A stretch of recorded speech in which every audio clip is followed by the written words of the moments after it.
Friends, welcome to Nafisa cooking of yours. இன்னைக்கு வந்து சேவியா வந்து சிம்பிளாக ஈஸியாக எப்படி செய்யறதுன்னு பார்க்கலாமாங்க ஃப்ரெண்ட்ஸ். சூடான உடனே நான் வெங்காயம் போட்டுறேன்.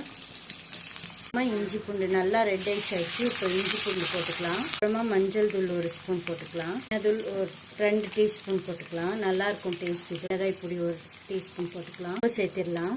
தண்ணியை சேர்த்துக்கலாம். நான் வந்து ஒரு 2 டம்ளர் தண்ணி சேர்த்திருக்கேன். ஒரு பேக்கெட் சேமியாவுக்கு போதும். இப்போ வந்து கொத்தமல்லியை போட்டுக்கலாம். இதுலேயே முட்டையை உடைச்சி போட்டுக்கலாம். நான் 2 முட்டையை போட்டிருக்கேன். இது நல்லா வேகட்டும். அது வரைக்கும் ஒரு கொதி வந்துச்சுனாக்கா முட்டை வெந்துடும். அரை பழம் வந்து எலுமிச்சை பழம் ஜூஸ் போட்டுக்கலாம். நல்லா வெந்துடுச்சு. இப்போ வந்து சேவையா போட்டுக்கலாம். அவ்வளோதான் பாருங்கள் ஃப்ரெண்ட்ஸ். இது நல்லா தண்ணி சோக் பண்ணிச்சுன்னா அவ்வளோதான் ஃப்ரெண்ட்ஸ். சூப்பரான ஹெல்த்தியான சேமியா வந்து ரெடி ஆயிடுச்சு. டிஃபனுக்கு வந்து ஈஸியாக சிம்பிளாக செய்யலாம். பசங்களும் இட்லி சாம்பார் அதே சாப்பிட்றதுனால இது வந்து கொஞ்சம்